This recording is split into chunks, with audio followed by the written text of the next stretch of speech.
Welcome, everybody. It's the Todd and Taylor Show. I am Taylor Trask, And I'm Todd A. and we are talking Comic-Con, SDCC. It has San come and Diego gone. Comic Con. San Diego Comic, not South The Dakota. big one. They haven't started yet. We had to be specific. Yeah, it's come and gone. And man, you went, and for the umpteenth year in a row, I did not go, and I'm going to live vicariously through you and all your friends. Yes, and all our wonderful guests today. And all our wonderful guests. We've got guests, everybody. It'll be fantastic. And there's so many things to. This is a big one this year. I kind of didn't expect it to have as many surprises and interesting sort of news and things come out of it. I agree. It kind of snuck up on the big stuff that came out of it, and even just the experience of being there. Like I came away with a really positive experience, which I definitely didn't have last year. Or probably even the year before. So that's so cool. And that should be, that should be how it is. It should be something where you're like, I don't know what to expect.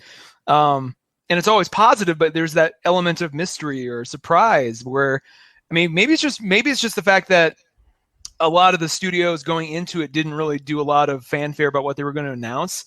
So it kind of had not a lackluster sort of expectation going in, but just more of a tempered, I guess, expectation. And then when everybody, and Warner Brothers is like, hey, look, boom, pang, pang, just everybody started dropping these home runs.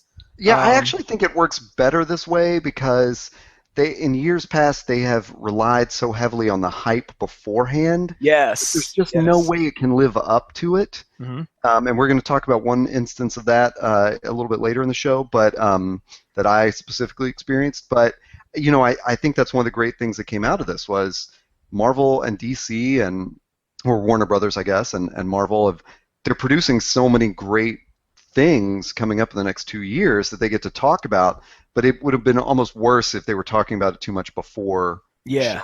True, it's true. That pre-hype, I guess. Yeah. Yeah. I always think of the 1 year where the hotels were there were 40-story posters on them for Scott Pilgrim and then the movie didn't do so well, and I read this retrospective that said they were so sure that selling it to the fanboys and girls was going to boost that movie, and it was such a big deal at Comic-Con that it kind of they miscalculated their marketing budget, Yeah. because those people are just going to go anyway, but they didn't end up selling the movie to other people who might be interested. So I've definitely felt like in years past that those angles they take have changed, and also we didn't have any big what do you want to call it, the tentpole movie event. There was no Jurassic World or Jurassic movie, Star Wars soon enough. Yeah, no Star Wars soon enough for them to hype.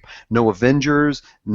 I mean, they did end up hyping Justice League, but there was nothing happening in the next few months that was gonna blow up that they had to spend their energy on. So I think it let them diversify a little bit and show off everything that they're doing. So well, it's weird too because now it's we're seeing this advent of studios basically having their own Comic-Con. Disney's got, is it D2 or D3 every 2 years? Isn't it what was it, D20?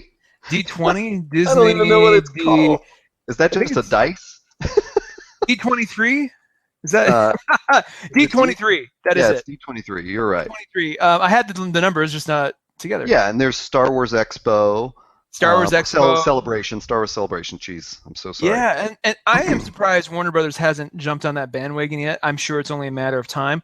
So, having those events to sort of circumvent exclusives from the, either New York or more mainstay. At this juncture, I think SDCC is the Comic-Con. New York probably second. Everything else kind of a distant third in terms of the amount of people who go and the amount of sort of attention paid to it by studios. I mean, is that fair? Yeah. I think so. Not that others. I mean, I love Denver's Comic-Con, but it's not like we're not attracting. It's not like the granddaddy of them all. I wonder if it's changing a little, but honestly, one of the wonderful things about all other Comic-Cons is that they are not looked upon as the place to break all those movies and stuff like that. Sure. So that's what. Although I don't know, Have you been to Denver Comic Con? I don't I want have to. been by it. This next year Okay. will mark my first time finally effing attending this damn thing. Um, Nice. Mainly because you and I will have stuff to talk about and promote and things, but just in Yeah, general, that'll be cool. And it'll we, be so I've been to Emerald City Comic Con, which I think is wonderful and is one of those that comes up repeatedly when I talk to fans or creators mm, because they do such a good job of balancing that act where it's, nobody goes there to break the new Justice League trailer, mhm. but there's big stuff that happens and the indie creators seem to be mixed in with the big, major label creators, and it just feels very familial and fun. Long Beach Comic Con near me is a very comic-centric Comic Con. So it's definitely like more low key, and then there's Kamikaze in LA, which I've gone to several times, which is more LA. It's more show busy, and like it's like there's way more costumes. Actually, we'll talk about that a little bit later as far as Mm. San Diego goes. Um, and uh, and it's maybe less comic booky for sure. And It's then weird that the Los Angeles con didn't become simply just being in their own backyard, didn't become sort of the magnet for all of this stuff. Like the big yeah, studio stuff. San Diego's just got that history.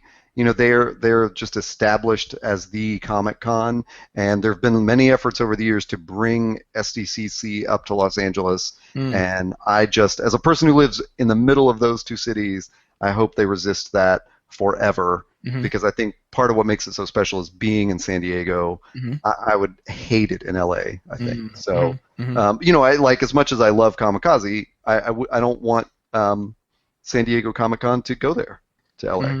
Hmm. Hmm. So yeah, Nice. yeah. So why don't you tell us a little bit about what we're going to be talking about on the podcast tonight? Tell the Oh, listeners. I know there's what we're talking. plenty of stuff. We're going to talk about all the trailers that debuted, and good Lord, there were a lot of them for movies or TV shows or anything else. There were trailers or teasers or clips. So we'll jump into all that. We're going to have Emily, who was with us on the last Game of Thrones podcast, is going to be Yes, that Emily Callie. that Emily, and also your friend Michaela is going to give us a taste of Hall H because she was there, and we'll come back and tell us what she experienced as well. Yeah, so we'll get the on the ground reports, and then we'll get the big trailer reports, on the sort of global scale. So I think it'll be good. I'm looking forward to all of this. Anywho, how are you, Michaela? I'm good, thank you. How are you? Excellent. I hear you had a lovely time at Comic-Con. Oh yeah, absolutely. I guess for the folks at home, because we just casually start doing this thing, so there's no like, hey, here we go. What's your first and last name? Like, just introduce yourself to us. I'm Michaela Roseball. And where are you from? Where do you dwell currently? I dwell in San Diego. Oh, so you didn't even have to fly in or go through all that rigmarole. You could just No. it's your own backyard. How often have you been to Comic-Con? This is my 4th year so far. And do you have kind of a tradition or a ritual, or like these are the things I always do, or do you try to mix it up every year? I usually mix it up. I guess this was the first year that I had a plan. But plans change, Mm-hmm. and nothing really happened the way I had planned. But it's all good. It turned out great anyway. Todd tells me you got the full blast of the Hall H experience this year. Oh yeah. I did the whole camping out thing. Wow, and have you done that before? No, I haven't. A couple years ago I was in Hall H, but I just got in line and I got in on the same day, same morning. I've seen the lines in photos and on videos and stuff. Walk us through that experience, because I keep having to live vicariously through everybody who goes to Comic-Con because I myself have not been. So if you're me, or if you're somebody listening going, what's it like to actually get into Hall H? Because that's where all the major stuff happens. It's pretty packed. Like what was your sort of process for actually getting in? So my plan was to show up early on Friday morning, mm-hmm. and just trying to get a good place in line, because they usually have a next day line where you can start lining up mm-hmm. for the panels the next day. And so Thursday night, after I'd been in the convention center all day, I went home to get some sleep, and I started checking the Twitter feed for Hall H, Mm-hmm. and people had already started lining up. I heard there was 200 people, then I heard there's 500 people, so I Jesus. started panicking and thinking that, oh man, I have to get there earlier. Mm-hmm. So what I did was I found some people on Twitter that were already there, and I asked them if they needed a line buddy. Mm-hmm. And so that's how I got in, because I was there alone. None of my friends wanted to join me. So, and these are complete strangers on Twitter. They're just like, "Hey, you guys."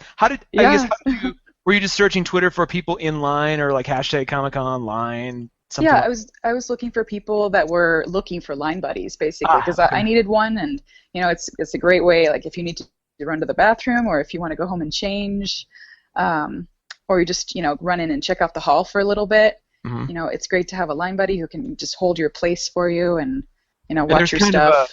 There's kind of an understanding in the line that that's acceptable and that you're not going to get yelled at or anything for having that. Yeah. Apparently you were allowed to let in like 5 people, but that didn't really work out because every person that was let in would bring their own 5 people. Wow. So Jeez. It was pretty chaotic in the end. But I showed up around 8 a.m. on Friday, and I got a pretty good spot. I was up at the front of the line, and so the people behind me, they let another group of 5 in, and they had this giant canopy. So I looked out, and I got to sit under this canopy, and I didn't get sunburned or anything. It was really comfortable all day long. Wow. And does any part of the line actually start inside, or is it purely an outdoor endeavor?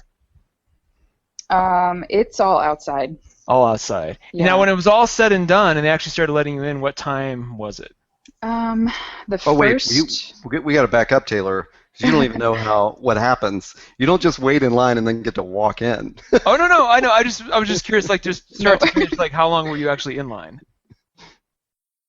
Let's see. They hand out wristbands at 9 p.m. the night before. Okay. So starting at 8 a.m. on Friday, you were there for your 9 p.m. Friday wristband.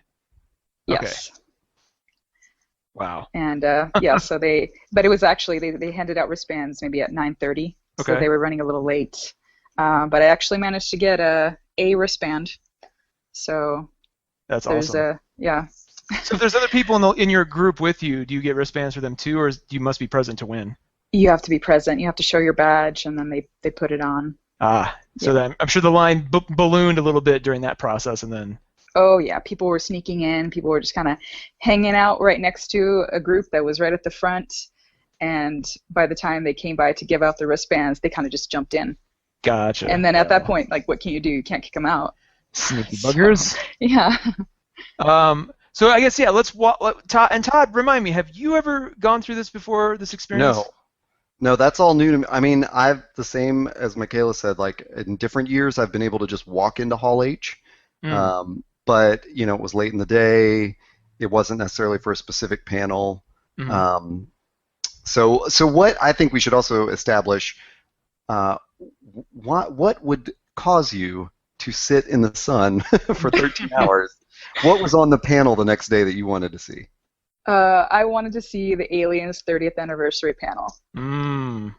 Excellent. It was a kind of a once-in-a-lifetime opportunity. That's how I saw it. And, I mean, the rest of the lineup was incredible, too. So I just figured if I can get into that, I'll see these other great panels also, and I won't regret it. Awesome. And what was after Aliens? After Aliens, let me see. Let me remember here. After Aliens was kind of a filler panel. It was Entertainment Weekly's Women Who Kick Ass. Okay. So they were just interviewing these different women from different TV shows. Was Jessica Jones there? No, she wasn't. Oh. Well, but not just after Aliens, but you had seen several panels that morning. I mean. Yes. The first one was Warner Brothers was the first one. Oh, wow. And it was moderated by Conan O'Brien. So that was pretty awesome. Now, was this the Warner Brothers like full DC movie slate, or was this more Fantastic Beasts and non-DC stuff? Oh, no. It was DC. It was everything well. Yeah, DC, and it was Fantastic Beasts and Where to Find Them. Wonder Woman, Justice League, Suicide Squad. Wow. And then wait, how long was that panel? Like 3 hours? Like, how did they fit it all in? That one was pretty long. Yeah, I think it was started at, what was it, 10:30, 11:30, and then it went on to the next one was at 2. Oh wow! So was that? So yeah, really short breaks in between also. Wow. But did you see all the way through? Did you see all the way through Kevin Smith at the end of the night? I didn't. I've seen him before though, so I was just so tired at that point. I just wanted to go home. Well, I felt bad for the guy because last year he infamously had the Star Wars concert occur. So the Star Wars panel was right before his, and then J.J. Abrams was like, "We're all gonna go to the concert." And it just left this giant empty hall for him to come to. And he's just like, "Oh man." Yeah. Yeah, well, I mean, he had to follow Marvel this year, so. So wait, so when you actually get in, like you show your wristband and is it just like a free, like you just tear through to find a seat, or like how do you actually get seated? Yeah, that's pretty much how it works. I mean, they tell you not to run, but at that point the wristbands don't even matter. It doesn't matter if you have an A, B, C, or D. You just have to get to the front first. Wow. I wonder why they even go through the trouble of doing letters or going through that. And by the way, why wouldn't everybody just dress like the Flash and just run anyway and be like, it's part of the character, like that's no matter what they say, you can just be like, I'm just being true to my cosplay. So did you get up really close to the front? Not as close as I would have liked. Okay. Yeah, I was somewhere in the middle. So even an A wristband gets you somewhere in the middle. I probably could have moved a little closer. Yeah. I was with a large group, so I thought we were going to be sitting together, but we all kind of split off. So it's usually easier to find 1 or 2 seats closer to the front because people leave gaps. Right. And so you have these people, or like security, they'll kind of point out where there's available seats, like 1 or just 2. So I probably could have found a seat a little closer to the front, but at that point I was just, I have a seat, I want to sit down. Yeah. I don't want to lose this spot. Now, the only other question that I'm really curious about, as far as like cell phones and stuff, or like you guys taking shots of trailers or just of panels and stuff, is there like a warning saying please no cell phones, or like have they just given up at this point? No, there's plenty of warnings in between each panel, and when we first got in there, they have this huge screen and this message that's just repeating over and over again about all the rules, and it's also written on the screen. And I was actually pretty surprised that everybody was really good about not filming or taking any pictures during any of the trailers or clips. But you could take pictures. You could take pictures of the panels themselves. Oh yeah. Mm-hmm. Okay. Yeah. Well, and it was interesting this year, as opposed to last year. They were, with the exception maybe 1 or 2 things, they were all up online immediately. So it wasn't even like, there wasn't that weird bootlegged trailer that then finds its way to YouTube for 24 hours before it's taken down and the real one's just put up anyway. They just kind of like everything just went on pretty much right off the bat. Definitely had to respond to the people, the reason people were bootlegging in the past was because they were so stingy with releasing those. Well, yeah, and I'm just like, why, give everybody in the hall like the taste of seeing it first and seeing the context of the panel and all that stuff, but seriously, like it's everybody, everybody playing the home game wants to be excited about it too. Why not use that promotional bump, and get everybody on board, and control the views too. And so it's it's on your channel and not some random dudes. Yeah, you don't want some crappy resolution on Jerk's YouTube page. Yeah. So was the Aliens panel, if that had been the only thing you'd seen all day, would it have been worth the wait? Ooh, good question. I probably not. Okay. I mean, it wasn't bad. It just it was a little underwhelming. But Newt was there. Wasn't Newt worth it? Newt was cool. Yeah, that was. She had some cool stuff to say about the whole process. She's a 4th grade school teacher now. Oh, seriously? Yeah. That's awesome. I had no idea. And she just kind of talked about the process, like how they discovered her, and I mean, she didn't have any acting experience. Oh, really? So she Yeah. wasn't like a child actor who got No. cast in. Okay. Mhm. And I heard James Cameron was there.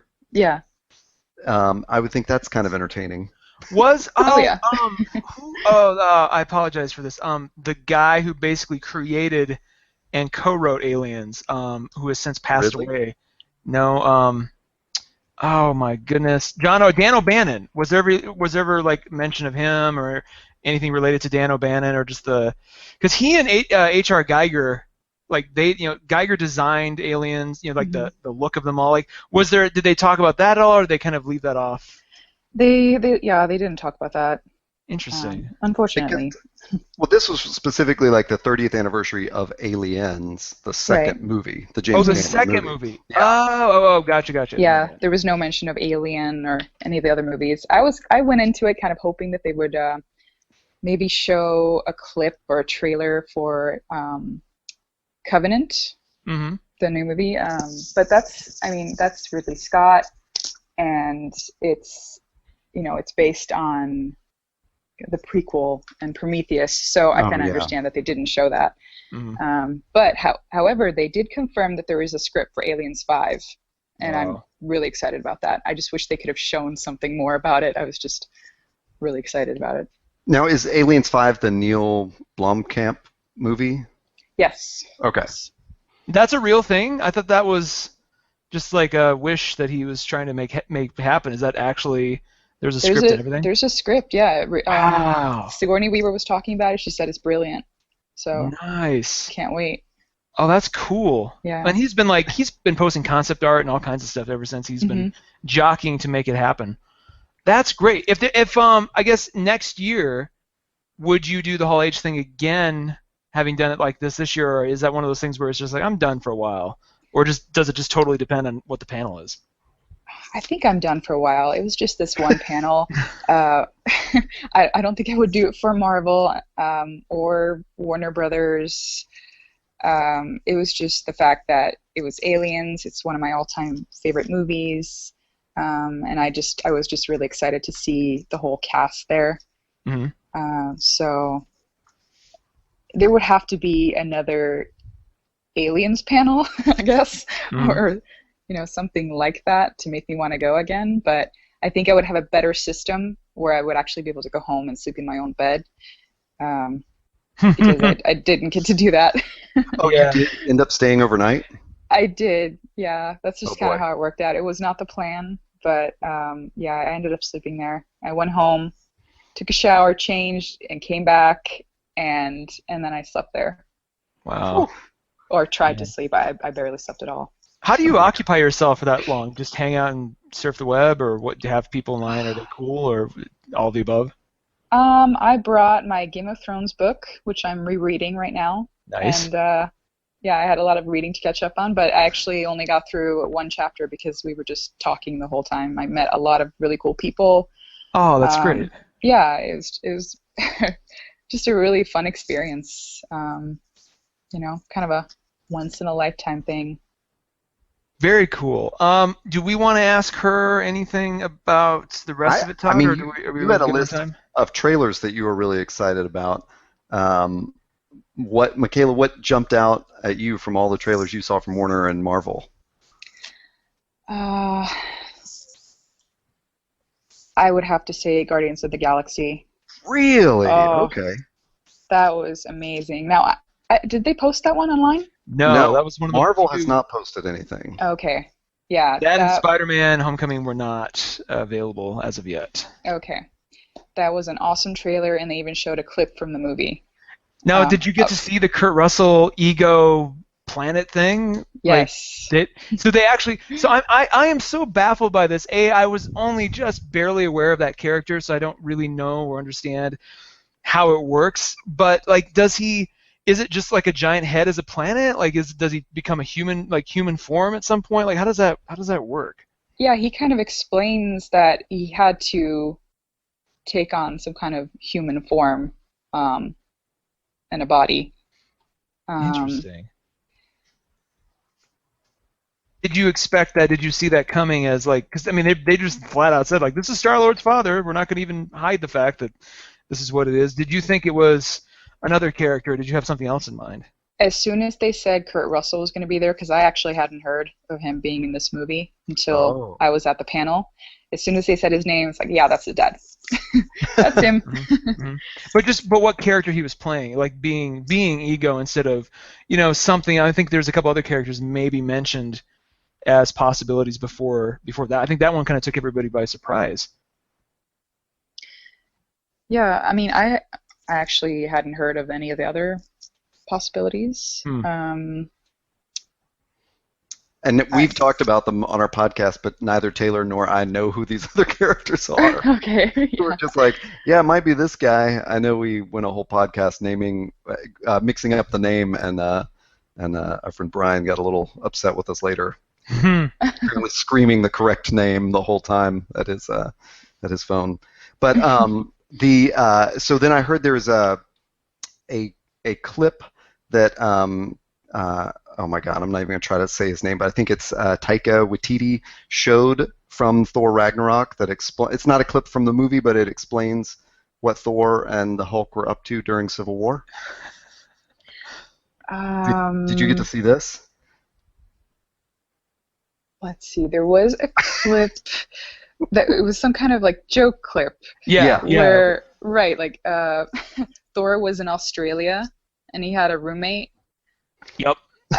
Is that the one you're referring to? Yep. Yes. Okay. Not actually part of the movie was what I heard, but it's just Right. an explanation of what they would be up to while everyone else was in Civil War. Yes, that's right. So was any of the cast of Ragnarok there? Or they're all filming right now, I guess. Yeah, Okay. Which one was more exciting to you? Was Marvel more interesting? DC/Warner more interesting? Both equal? Were you expecting more or less from one or the other? I liked Warner Brothers the most. Interesting. And I'm a huge Harry Potter fan, so seeing Fantastic Beasts and where to find them, that was a lot of fun, and we were all given wands. Oh, really? Everybody got a wand, and we had to say a spell to turn on the lights. Nice. In the hall. Did you also get the Marvel hat that I saw tweeted about all day? Yes, I did. Wow, that was a lot of swag. Yeah. What? So, was it kind of like Marvel Aliens, or sorry, Warner Brothers Aliens Marvel, and then you bailed out after that? Yeah. Okay. And the Entertainment Weekly ass-kicking women panel. That one, and then there was Star Trek, their 51st anniversary. So Saturday was the day to go, basically. If you're going to do Hall H, do Saturday. Yeah, you picked a good day. Mm-hmm. Yeah, William Shatner was there. Whoa. Brent Spiner, Scott Bakula, Jen Ryan, a bunch of other people. Scott Bakula caught me by surprise, but then I remembered what Star Trek he was in. So. Okay. Yeah. Cool. Taylor, I don't know if you have any other questions. Or if we should explain any more of how Hall H works to you as an outsider. I mean, I got most of it. I think the people at home, if you're listening to this, you probably have a small to medium idea of what goes on there, and sort of just the legendary status Hall H has garnered over the years. But yeah, I think that's great. I'm glad. It's good to finally hear somebody from the front lines who's experienced it, because I'm always in my head. I kind of romanticize it probably more than it needs to be. Down to the fact that I always thought the line started. Well, I always thought the line started inside, so it was all nice and air conditioned. So the fact that it's outside, I was like, oh, really? I wish. That's a surprise. But yeah, I'm so glad to hear that that's the one you went to and that it worked out for you. I've got questions. Practical questions. What did you bring? And if you were going to do this again, what would you bring to prepare for this line? Ooh, good one. Definitely bring a chair, because you don't want to be sitting on the ground for that long. Even if it's on a cushion or a yoga mat or something, bring a chair. I brought an umbrella. This was before that canopy appeared. Right. I just had a little umbrella, and I brought some duct tape, because my idea was to tape the umbrella to my chair so I didn't have to hold it the entire time. Yeah.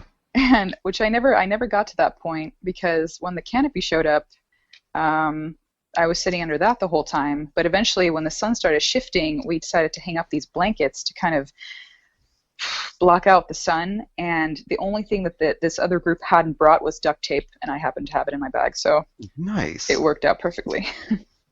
So water, food, like provisions. How did you pack there? Lots of water. I brought granola bars and crackers. I had some friends bring me food at some point, and some more water. Gatorade is a good idea too. But I don't think I want to eat granola bars or crackers again for a long time. I'm so sick of it. And so, because you had line buddies, so and Taylor won't understand this, but I saw where you were situated. You were kind of like equally, equidistant from the convention center and the Hilton, I guess. Isn't that the Hilton?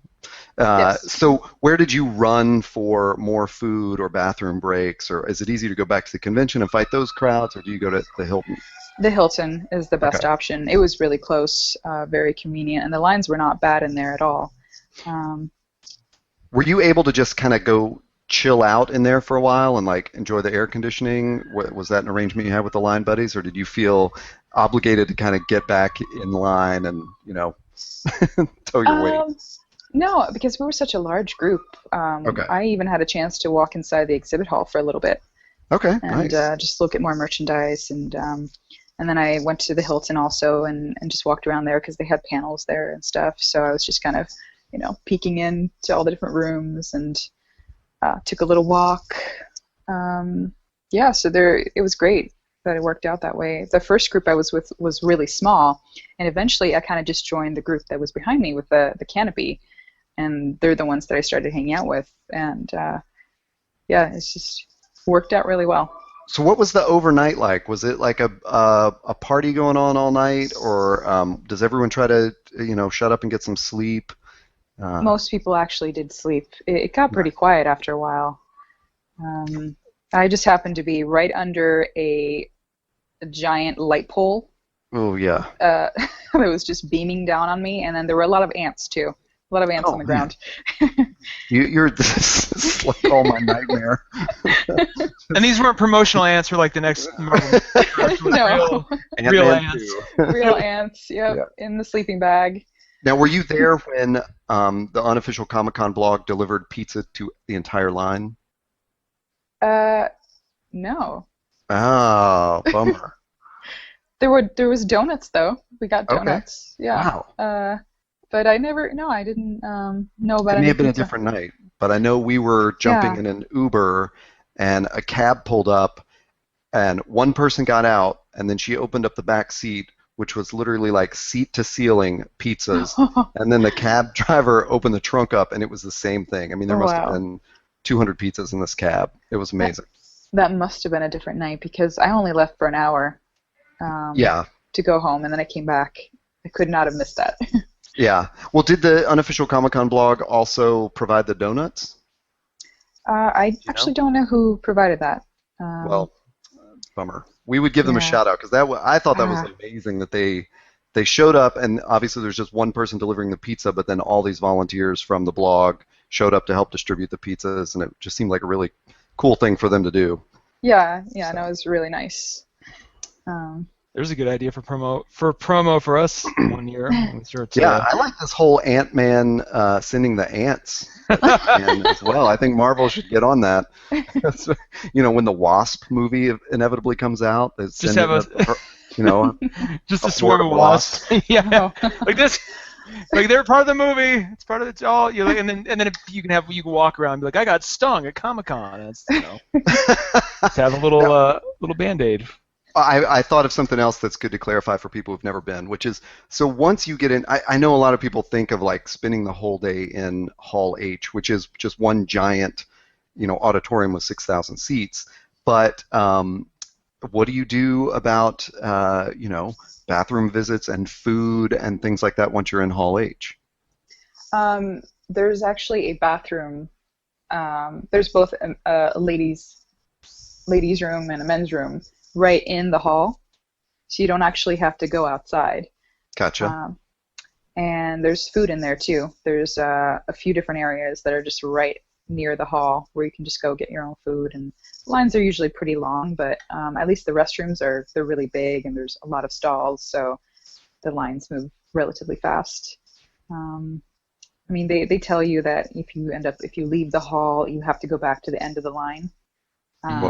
But luckily, there's actually restrooms in there, so while if you're waiting in line. If they were smart, they'd have like everybody policing the hall like dressed as Hydra agents or something to just really make it like just if you're gonna be persnickety about the rules, at least dress it in something that we'd all we'd all something shake our we fists understand. At. Yeah, like oh damn it, Hydra, you got us again. By Saturday, not even the volunteers or employees have the energy to put on a costume and stay in character, I guess. That's true. So, that's true. Cool. I think that answers like everything that I have been curious about the Hall H experience. I really appreciate you joining us tonight to do this awesome Comic-Con wrap-up. So. Well, thanks for the invitation. With us now is the lovely Emily, who you may remember from our last episode of Wednesday in Westeros, which was my favorite. I just had so much fun on that one. And you were actually on many other podcasts or other shows that. Just one. Just one. Yeah, just one. Just on the Assembly of Geeks podcast, which is also every Wednesday, so it's very convenient. Go check that out, everybody. Yeah. It's a fun little show, but we're talking Comic-Con, and you were there as well. Yeah. And saw we many should things. start because Emily and I met on the first day of Comic-Con. So tell us about. I went to your panel. Tell us what it was called and what it was about. So the panel I moderated was called Destination Nerd, and so it's all about travel and but also by extension geeky travel. So we talk a lot about the panels are all really cool people and world travelers. So they have a lot of really good tips, just like general travel tips to share, but also some really good like geeky experiences of a few of them have gone specifically to places because of games they've played or movies they've watched or to take cosplay pictures and some really, really cool stuff. And so we have a lot of fun, and they've been doing this panel for a few years, and we also did it at WonderCon. So, nice. Yeah, so it was really good. It's just mostly like a hangout and to talk about travel. So. Well, let me throw one quick in there, only because I specifically took a trip to the middle of nowhere, Wisconsin, to visit House on the Rock because Neil Gaiman's American Gods mentioned it. Yeah. And I'm like, what is this? And now with the TV show coming out, I'm imagining others will probably feel compelled to do the same. So that would be. There's one more tip for you. Yeah, exactly. We should plug. What was the YouTube channel the Destination Nerd takes place on? Oh, it's Anastasia WTV, I believe. That's for Anastasia Washington. If any of you guys follow I believe her. it's Anastation. Am I correct? Oh, I would have to double check. But if you follow Anastasia Washington on any social stuff, it should have it on there. Nice. She's the one that organizes it and like lets me be a part of it. So thanks, Anastasia. Yeah, they were all. Everyone on that panel had good stories and good things to say, and they were all very talkative. It didn't feel like people had to be nudged too much. So it was like the panel went by very quickly. Yeah, it makes my job super easy as a moderator. Like I just like click a button like through the slideshow and then just go, so apps, tell me about them, and then they do. So yeah. Easy then. Well, that's cool that you had a chance to sort of a preview of it at WonderCon, and then before playing the big room at San Diego. Yeah, our super big room, where we could hear anime or something going on in the background, which was really funny. Because like as they would start to talk, and then some like music would come, and I'd be like, "What the hell is that? What is?" Did someone break into song? Anastasia. We another great Comic-Con experience. Our friend Eric Coda was in Artist Alley this year, and he was at the very back against the wall, and so that is on the other side of Hall H. Sure. And I would be standing there with him, and it would sound like a freaking Jaeger was about to come through the wall because they play those trailers so loud in Hall H. And it's like the whole thing starts rumbling, and you would look around and see all the bystanders in Artist Alley going, "What the hell is happening?" And all the artists are just bored and looking down at their, Aw. their sketch pads because they've been listening to it all day, every day. So Yeah. all these great, unique San Diego experiences. You also had one which was it took you a little bit longer to get to San Diego than you may have anticipated. I don't know if that's a story worth telling. I just know that it's something as a person who lives in Southern California that I relate to. Yeah, I mean, it was really just like I'm gonna be late because of who I am as a person. It's like, No, blame the 5. yeah. Oh, sorry. Also, yeah, there was just like way more traffic. We're like, it's a Thursday. Like people are working. And no, I was only like what 8 minutes late to the panel, Oh, but you I was weren't. It still wasn't like, even like that. It yeah, felt I like was. they introduced. They said their names, and you walked in the door. Oh my It did not God. feel like you were late. So I was like so I stressed. My first Comic Con, I drove down, and it took me 8 hours to get from Orange County to San Diego Oh my because God. there was a fire at Camp Pendleton. Oh yeah. And in Southern California, all traffic from LA to San Diego gets routed onto this one highway. And there was a fire at the place, like, so nobody could get off the freeway Yeah. to take a detour. And all these people from LA and Orange County were driving down on Thursday. So I literally missed everything. I picked up my badge at something like 4 o'clock Oh. and drove back to Orange County. Oh, that's And it the took like worst. 45 minutes. Oh, So that's the worst. yeah, you did make it in time. You were not late. Nailed it. So what else did you do at?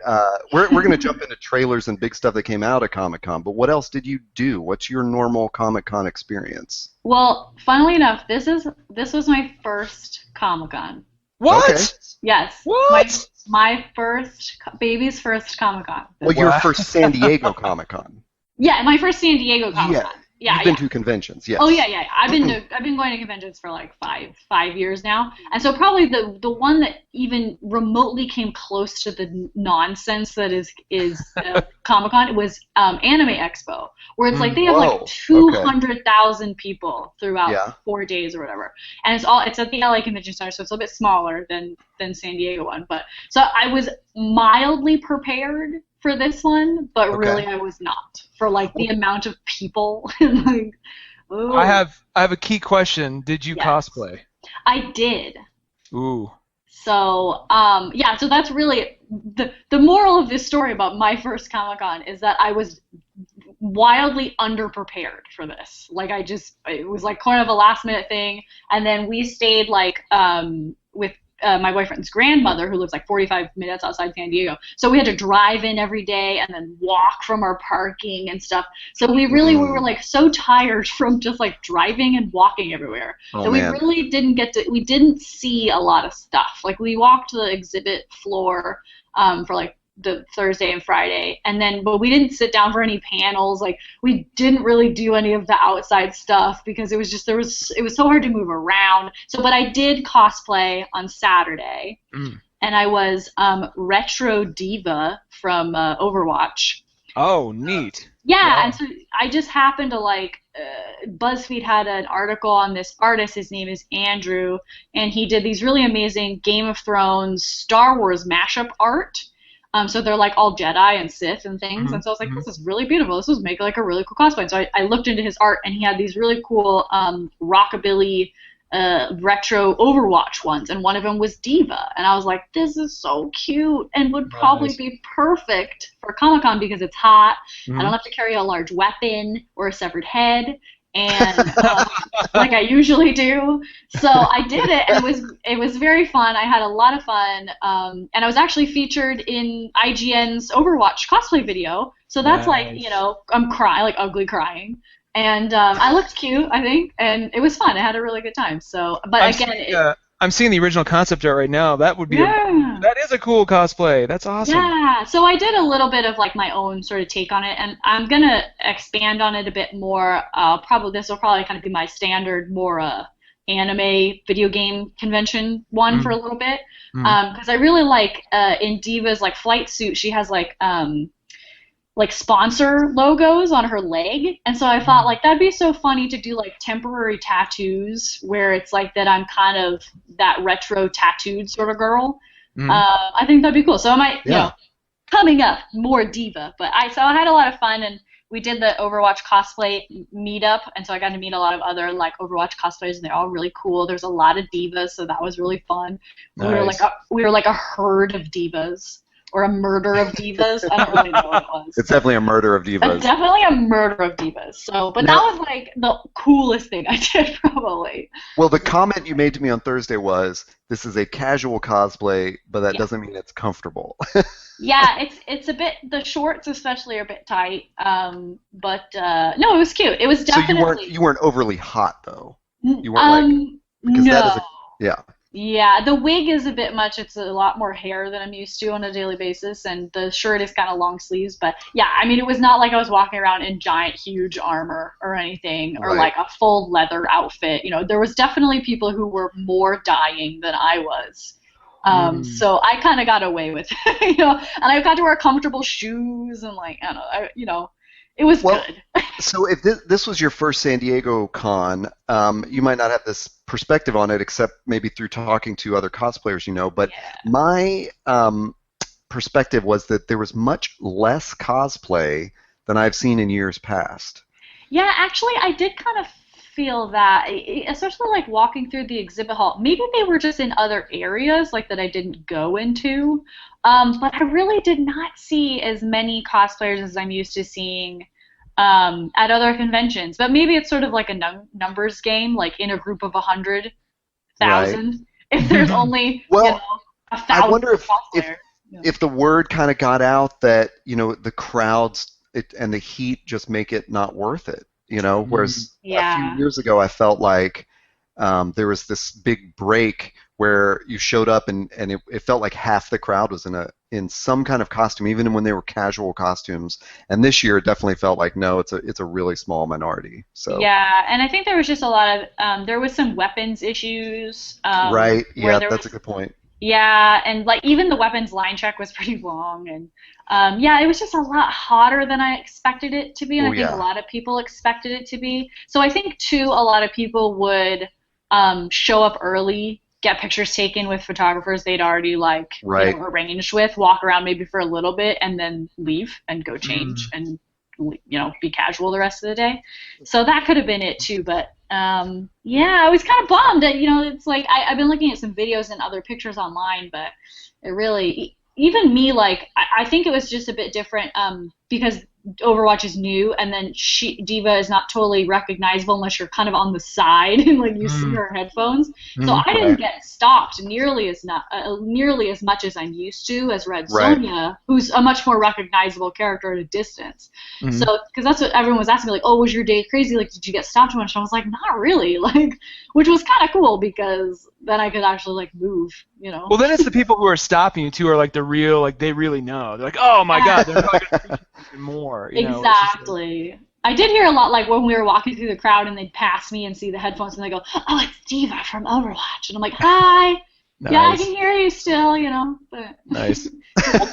Can we talk trailers? Because I really... you're just dying to get into this, aren't you? There are so many things, and I will come at it from this point of view. Todd and I were talking before you joined us, that it felt like this con, unlike years past, didn't have a lot of hype or insane expectations going into it. Yeah. So when these things kind of got dropped to the public at large, like, and I was at home playing the home game, it was like, oh my god, really, like, and so it was kind of like this pleasant surprise after pleasant surprise of announcements and things that I kind of dig that they went in with that sort of, we're just gonna be casual and then we'll just give you what we give you, and it turned out to be awesome.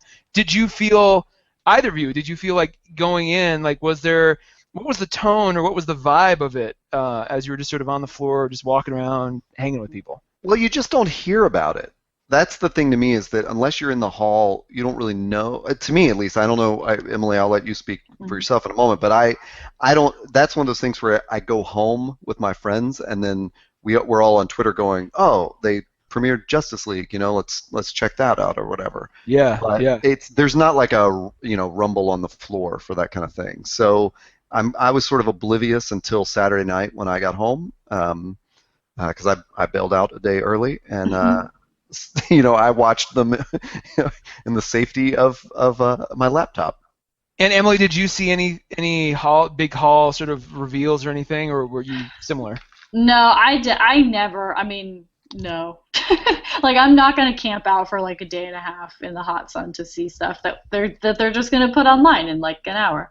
Well, So one of the things they did do this year that they didn't do last year is, and I speak to Warner Brothers especially, because last year, remember, they put out, was it both Suicide Squad and Batman v Superman? They aired them, and then somebody, as they always do, filmed them on their phone. They found their way online, and then like 6 hours later, they're like, okay, fine, here's the real one. yeah. And this year they're just like day and date. You know, the moment it finished airing in the hall, it was online via their official Warner Brothers or whatever, you know, sub channel they had for everything. Doctor Strange as well. Same. I mean, not all Marvel stuff, but a lot. So it was kind of cool to see them just go, okay, fine, and just sort of finally give into this notion that, you know, everybody else wants to play too, and why not take advantage of that? Yeah, and that's always better in my opinion too. But like I'm a phone addict, so I was like checking my phone throughout the day, you know, checking Twitter of like, oh, they premiered this, oh, they premiered that. But yeah, I'm like Todd. When we got home on Sunday, it was like we just sat down and watched like 10 trailers for stuff. Nice. Because it's like, yeah, I could watch it on my phone, but it's not the same. So. Well, let's go through them. You're both looking at the show notes, so you know kind of what's to come. But let's just jump right in. Doctor Strange. We had seen sort of the first trailer previously that had, you know, some kind of Inception-like sort of cinematography or effects, but not really a lot of magic, you know, in terms of like what it would look like or anything. This trailer, we saw everything. I mean, they gave us as close to the movie as I think we've seen yet. What were your thoughts? Yeah, I wasn't super hyped for Doctor Strange, like, in the first trailer. I really like Benedict Cumberbatch. I really love Tilda Swinton. But I was just like, I don't know. After seeing this one, I'm a little bit more excited because it definitely, I mean, it just looks so visually stunning. And especially just, like, what a badass he gets to kind of be, like, eventually. Like, where he, like, flipped that cape onto himself. I was just like, oh, okay, wow, Doctor Strange. Like, okay, I can get into this. This looks pretty cool. There is a little bit of a Dr. House thing going on where he's using this American accent. And I'm like, oh my God, I was gonna mention that. I'm like, what is going on? Like, why? And we've heard him British so long now that I'm just like, I don't know if that's distracting or if it's an interesting choice to say the least. Well, I've been on the Doctor Strange train all year, and I think it's just because it's a weird hero for them to do, and he's like I'm tired of the Captain America and Iron Man stuff at this point. Thank you. Yeah. So I'm ready for something different that fits in the universe, and but I agree with you. This second one showed so much weird stuff where I was even more into it, you know. And it does just have, and maybe it's just the fact that the visuals are Inception-esque, but I kind of get that same vibe where I'm like, oh man, we haven't seen this before. Like, what is, like, I'm more excited. You know, yeah, it's a Marvel hero, but it's almost like you could take that part out of it, and it just looks like an interesting movie to see. Mm-hmm. Like, it looks like a spectacle that is going to feel really comfortable on a big screen, and I'm like, okay, I'm definitely going to the movie theater to see this. I kind of hope that's a direction that Marvel explores, because I definitely think that the team-up thing is going to get a little exhausting because you don't get a good glimpse of the character, and especially for like Black Panther and the Captain Marvel movie, which I assume is a standalone. I just hope that those are going to be characters that they're going to give us like, I want 2 hours with that character. I don't want like 30 minutes while they're squeezed into another Avengers movie or something. Yeah. Well, let's move on to the next one, and this ties us more into the DC side of things. But Wonder Woman trailer dropped, and I will just say, if you didn't listen to our Batman v Superman podcast, I'm in the tank for Wonder Woman. Like, the whole Batman v Superman movie should just be summed up as a trailer. Like, that was really the first trailer for the Wonder Woman movie. She even does the same move where she like jumps and like punches her fists together in the same way. Like, I mean, at the end of it, when that music, that, you know, like when that kicked in, I was like, oh my God, I just got chills. I'm like, I want to, and it's revealing, and we'll dive into this more in just a minute. It's revealing that she is now kind of front and center in all their DC universe related marketing.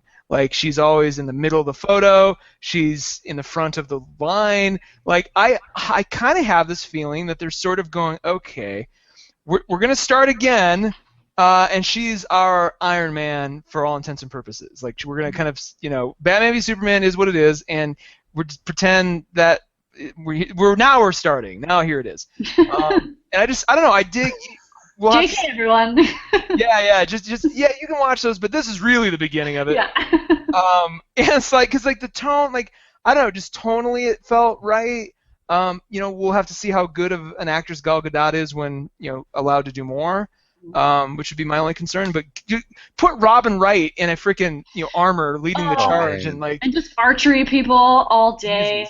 Take my money just for that. Did you two know that Robin Wright was in it? Yeah, I did. Okay. I did, yeah. And then I saw her in the costume photo that they released of her, and I was just like, oh my god, how old are you? What do you eat? Like, what's your skincare regimen? Like, why are you so buff? Like, I don't understand. I didn't know she was in it until I was in the exhibit floor and went into the DC booth and saw her costume there, and it says like Robin Wright's whatever Persephone or whoever she is, and I was just like, holy crap, Robin Wright's in this. She looks amazing, and I'm like the first to admit that I full on cried watching this trailer because it was so, and I'm just like I'm Irish, I'm an overly emotional person first of all, but it was so perfect, and just like this is what me as a female fan and a fan of Wonder Woman has been waiting for my whole life.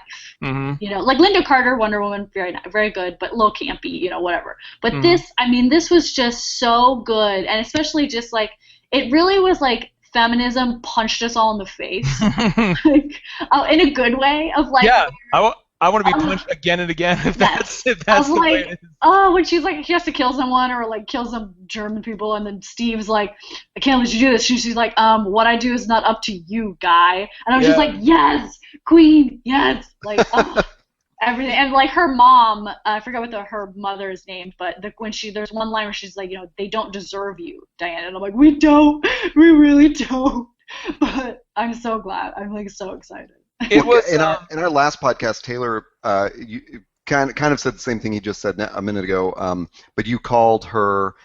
You said they may be positioning her to be like the Captain America of this universe. Yeah. And when I saw the trailer and it starts with the World War II stuff, World War One.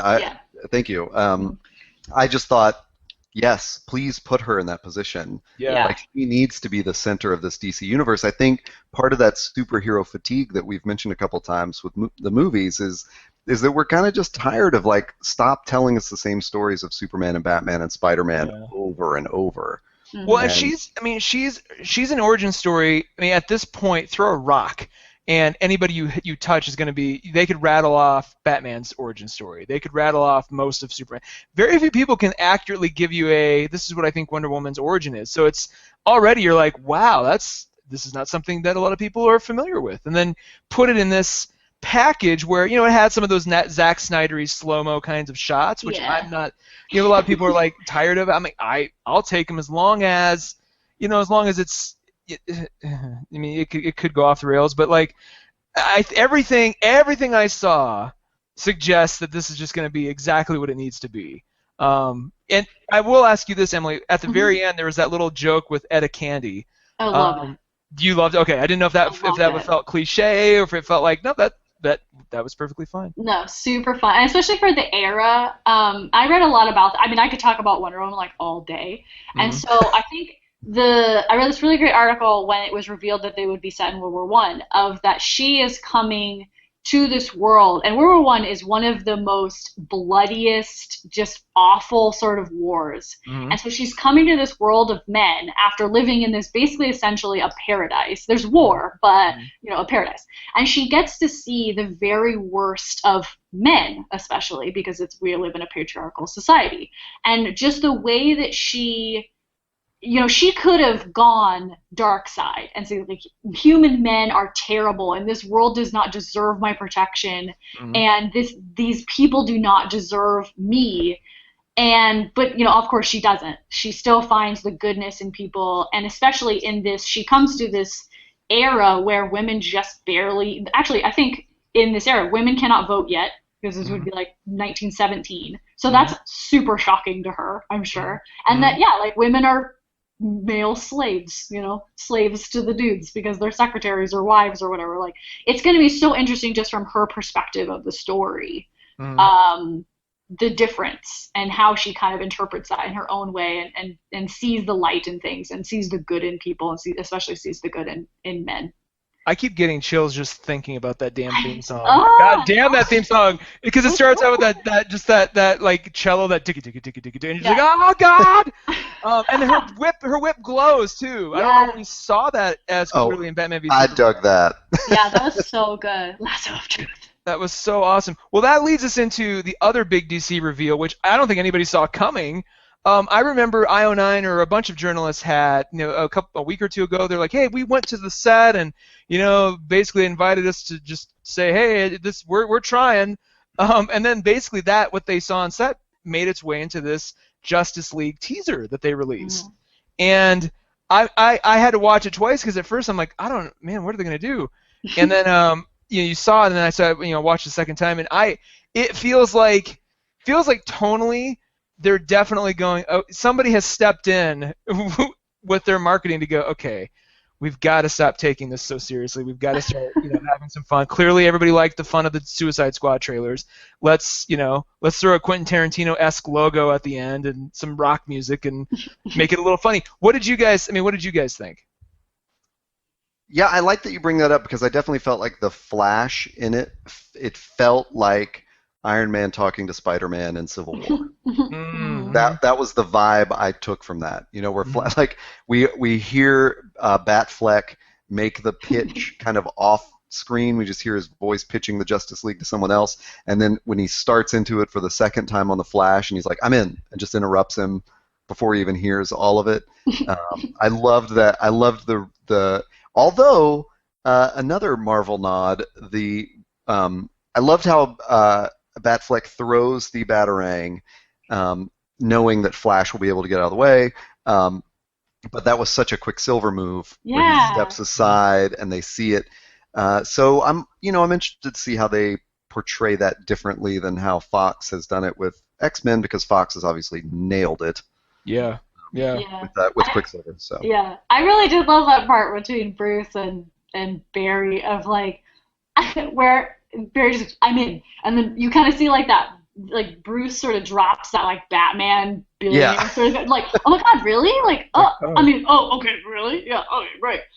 Especially Ella Flash. I mean, I think Grant Gustin's Flash on the TV show is absolutely amazing. Awesome. He's incredible, and so I was just like, I don't know about you, Guy Ezra, but Ezra Miller.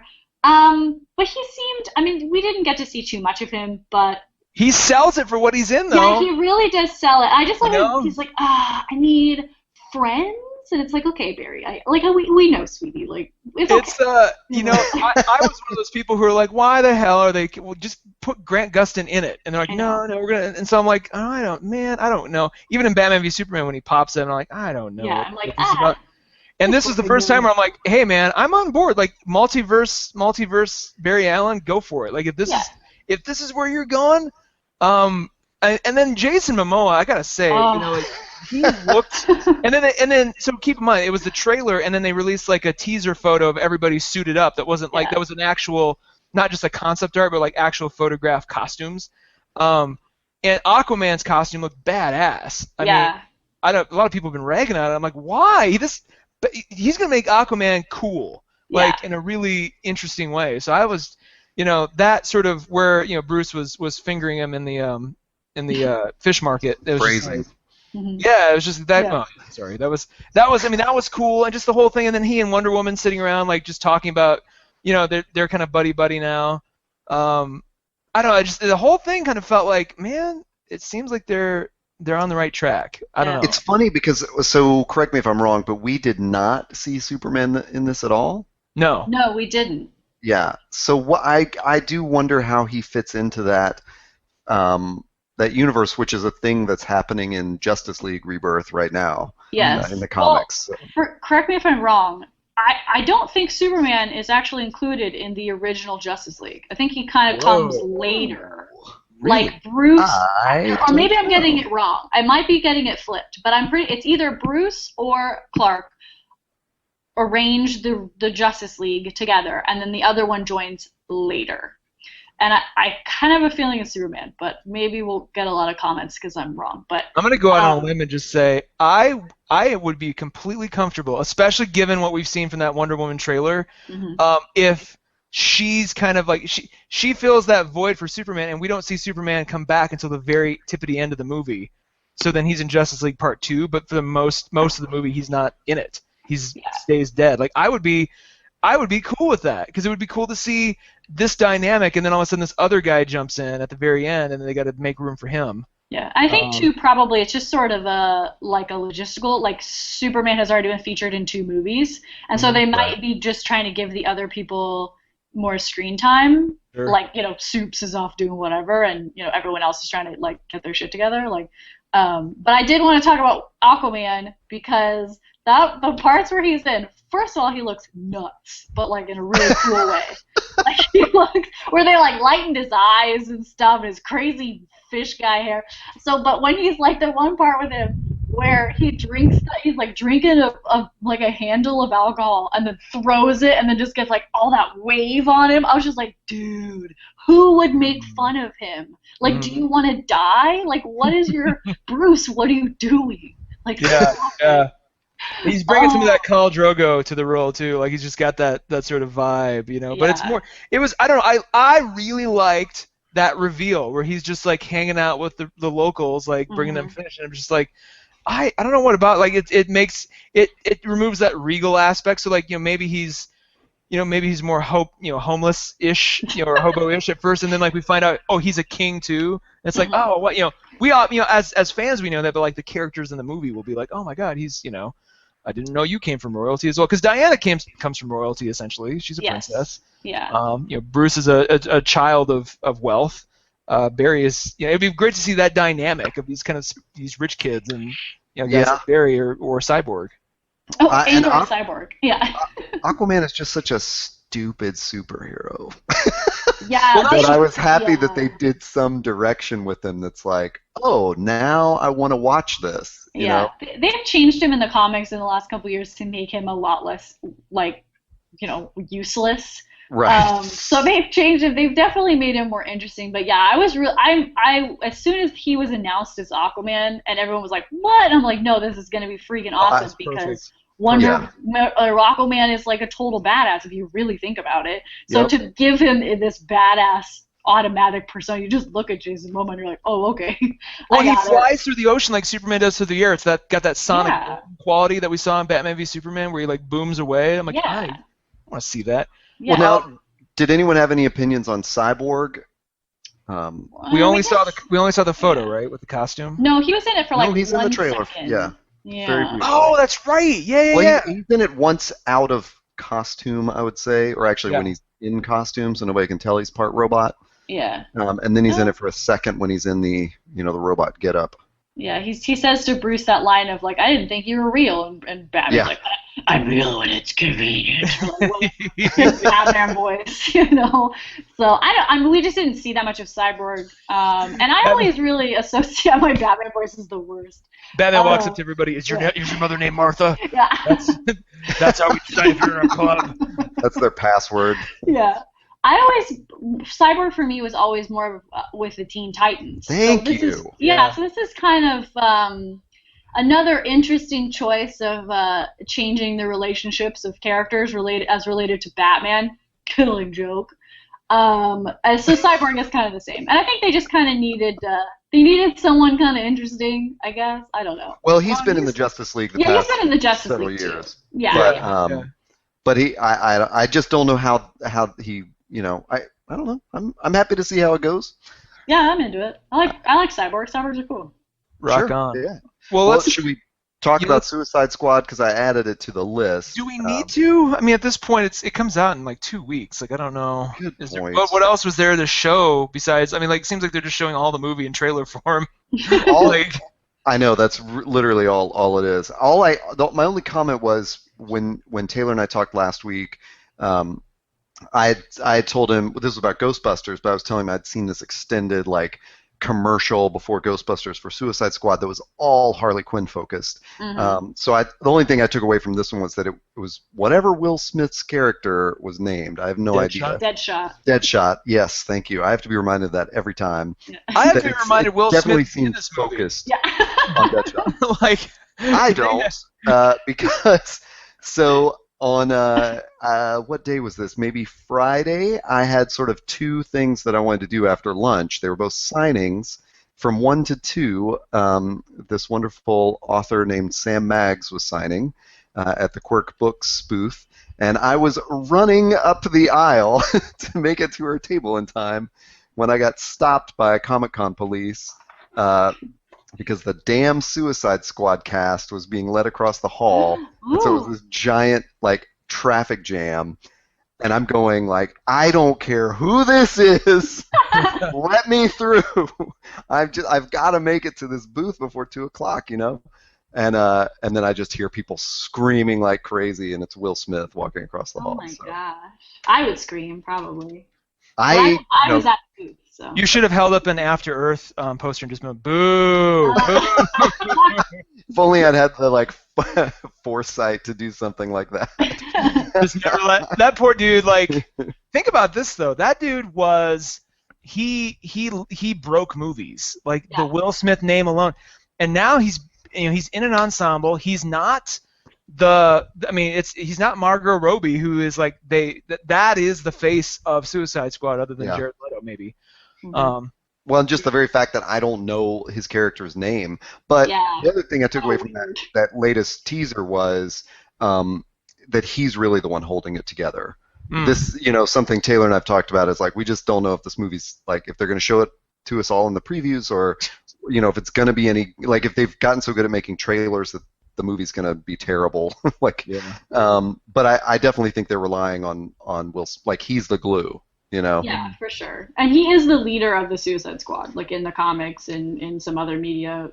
Deadshot is the leader. So I think they're just kind of giving him like a little bit of a back seat. Of like that they're trying to get the flashy characters sort of out there, and they know Harley Quinn is a huge draw. I mean, she's a huge fan favorite.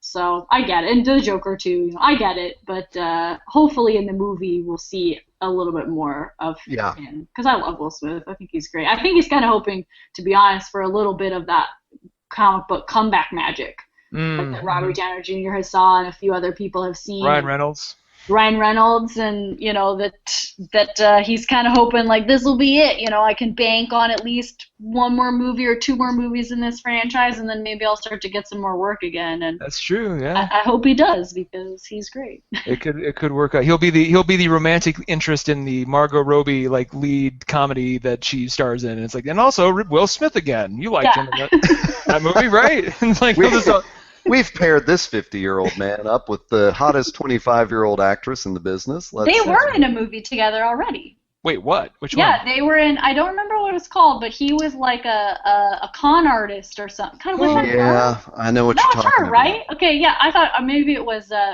What's the other girl from? Anyways, I'm pretty sure it was her, and they were in a movie together already, and it was not a very good movie. But Focus.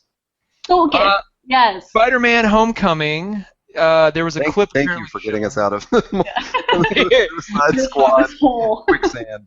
From that is quicksand. But yeah, there was a clip apparently shown of footage. And I heard it was just the most charming thing ever. I haven't heard anything. I only that it was shown, and that was it happened. Like that was. I saw great tweets about it on YouTube. I found a grainy supposed cell phone video of the panel, but I don't even believe it, because a ton of the scenes were from Civil War, so I don't know if they were mixing them in with the Homecoming stuff, but I didn't see anything Homecoming. I didn't see the official thing, so. Well, I'm excited. What about you, Emily? Did you see anything? I didn't see anything, and I'll just wait till it comes out, I guess. Do you have any hopes for this or expectations? I thought he was really good in The Avengers. He seemed really Peter Parker-esque, and it seemed fun. And I really like Marissa Tomei, too. I don't think she's old enough to play his aunt, but whatever. Or at least old enough to play Aunt May, but Aunt Bay. Hollywood. That's the perfect name for her. That's what we should just call her from now on. But I'm just kind of like Spider-Man reboot fatigue at this point.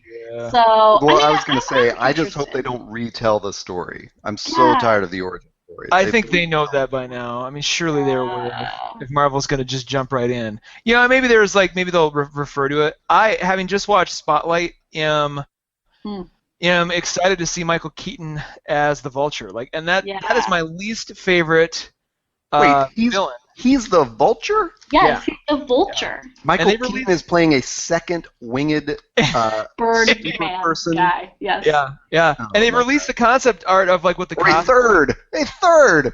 Oh my God. He's Batman, Birdman, and oh God, yeah.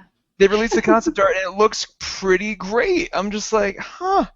And this was when they were going to originally do a fourth Tobey Maguire movie, it was going to be John Malkovich as the Vulture, and I'm like, please no. God have mercy. No. Yeah. So when they announced it again, I'm like, what? I have a huge love for Mysterio, so I'm just like, I think I have this whole other podcast we need to do where I'm going to walk you through what a kick-ass Mysterio could be in today's day and age. I think, I'll just say this, imagine a Daft Punk kind of helmet, because if you think he's a showman or a magician, imagine that, and there's plenty of ways you can take that. So I just feel but Michael Keaton can do no wrong right now. He's in this kind of amazing renaissance of him. He's having his own reconnaissance.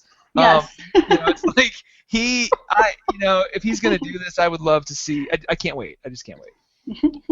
Anywho, I also and this, Todd, you put on here. What the hell is this? I saw a trailer for Legends of the Hidden Temple, which Nickelodeon, if you were a '90s Nickelodeon kid as I was, one of their most popular game shows back in the '90s, they've turned it into.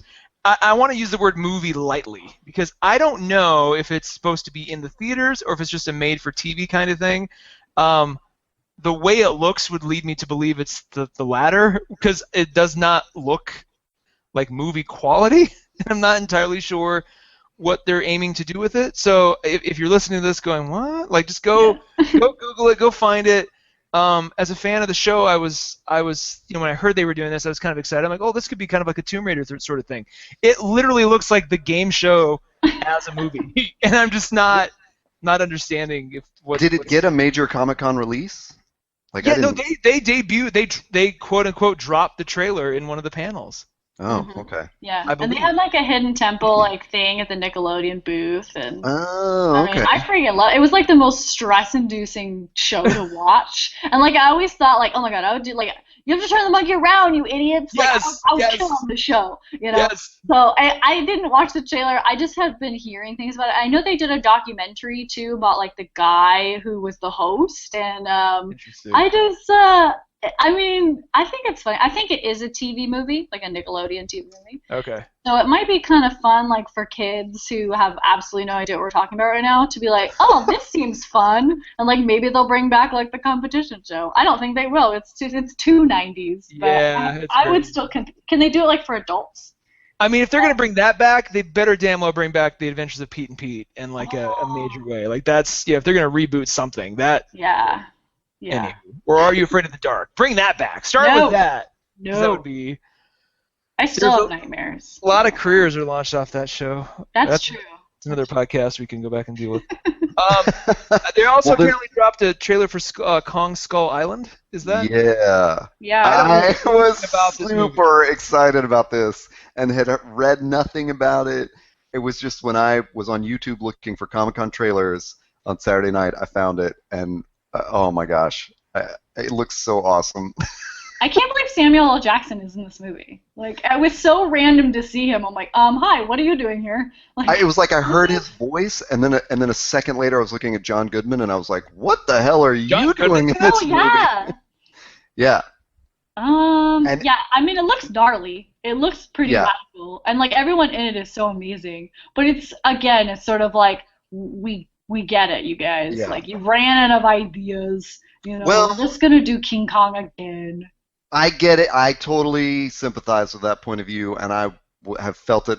I would say that if I hadn't been so excited about the trailer, but I I did appreciate, again, like Spider-Man, they're not retelling the origin story, which was one of the things that was so wrong with the Peter Jackson King Kong for me, because I felt like when they were like in the middle of the movie, when they were allowed to just go crazy in the Peter Jackson King Kong, I loved it. Like fighting the dinosaurs and all that stuff was awesome to me.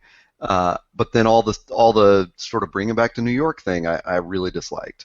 So for this one, they tell them you're just on a mission to pick up this team that's quick in and out, and then a tree hits one of their helicopters, and they find out they're not on just a simple, bug out kind of mission. And John Goodman, I guess, is the person who, it's his voice that says, there have been these monsters that ruled the planet longer than humanity, and so they're stuck in this kind of survival mode of having this gigantic King Kong fight. Is this the King Kong that is going to lead into the King Kong versus Godzilla? Absolutely. It is, okay. Because it says at the beginning, from the studio that brought you Godzilla. Yeah. Oh, wow. So the King Kong's going to be bigger than ever. Yeah, he looks huge. He's in enormous, the trailer. yeah. Okay, wow. They don't actually, I don't think you ever see the entire body, but you see like a hand, and you see, well, first of all, there's like a bloody handprint on the side of a mountain that's crazy. Oh my God. And then you see his head come up over top of them. So it's also Tom Hiddleston and Brie Larson. So that's fun. Yeah. Hiddle Swift is in it? Yeah. Well, not the Swift part of it. Not the Swift part. Luckily. Just the Hiddle part of it. Yeah, just the Hiddle. Yeah. I had heard this was coming out. I thought it was some kind of weird, like, smaller sort of, continuation of the Peter Jackson story. Not that it was a sequel or anything, but just that it was sort of in that vein. I didn't know it was the one that would get us to King Kong versus Godzilla. That's way more excited for it. Oh my God, heck yeah! And then do like a Pacific Rim like tie-in, and then have all three face off, and have all my money. Lego Batman also dropped. So Michael freaking Cera is Robin. Okay, but I have like one point about this, because like, why does the Robin look like Carrie Kelly and is not a girl? Really? Noted. Yeah, good point. I'm like, I like Michael Cera, but like, what's the deal with that? Who's voicing the Joker? Zach Galifianakis. Really? Yes. I'm so happy you knew that. That's so awesome. Like, you didn't even hear him in the trailer, but I think we talked about it on my other podcast, and I just laughed so hard. I'm like, that's so ridiculous, and I love it. And I was like, we joked, like, I hope they make the Joker, like, have a giant beard or something, like his weird Galifianakis beard. That would be amazing.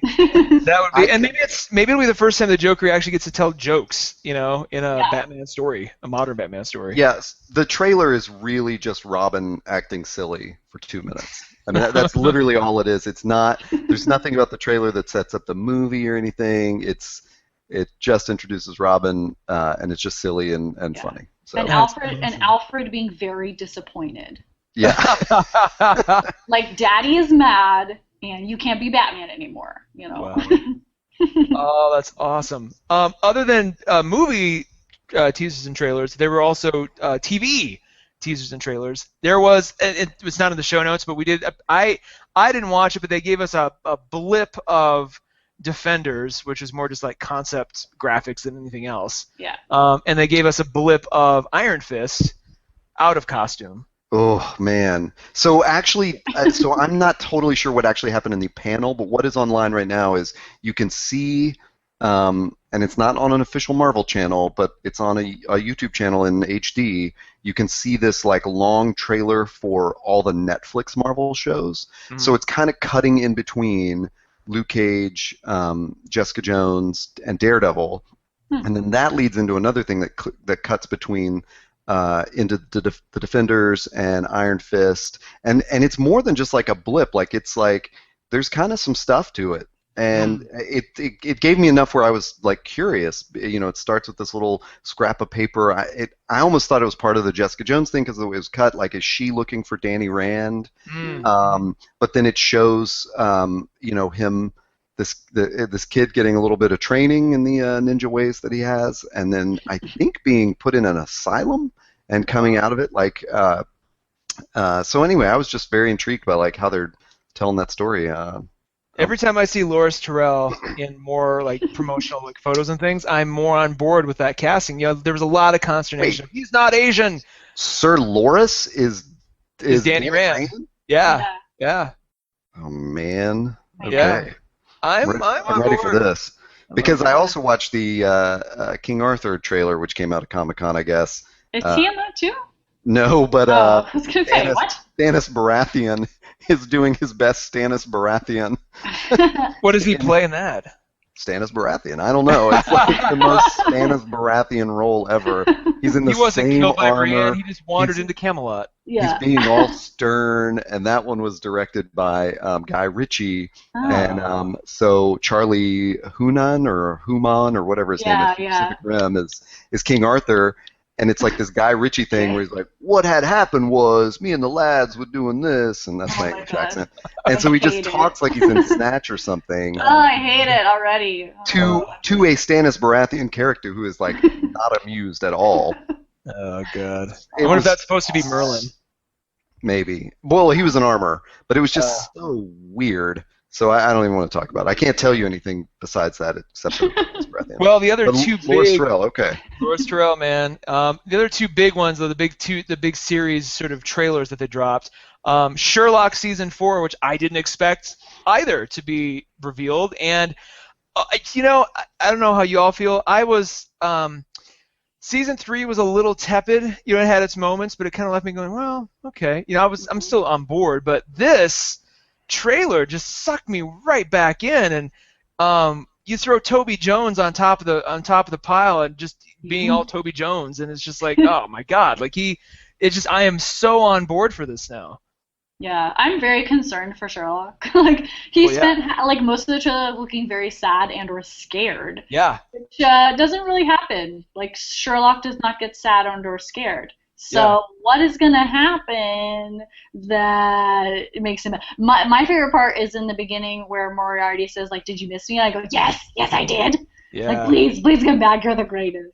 If they bring Moriarty back, they better have they need to have a plausible explanation. They can't just wave it aside. Like it's got to be. So it's either got to be like Toby Jones is his his associate who's acting in his name, or it's like that's what we think, and at the very end, the actual Moriarty returns in a way that's like I don't know how they would do it, but if they're gonna pull that, it's got to be cool. It's got to be like a big WTF moment at the very Toby end. Jones like rips his face off like Mission Impossible style. Oh, don't even say that! Oh no! Oh, that just got me all excited. That would be. I loved. Long story short, I loved the movie version of Tinker Tailor Soldier Spy that came out a couple years ago. No, with Gary Oldman. And Cumberbatch was in that, and Toby Jones was in that. Like it was literally a who's who. Colin Firth, every British actor was in it.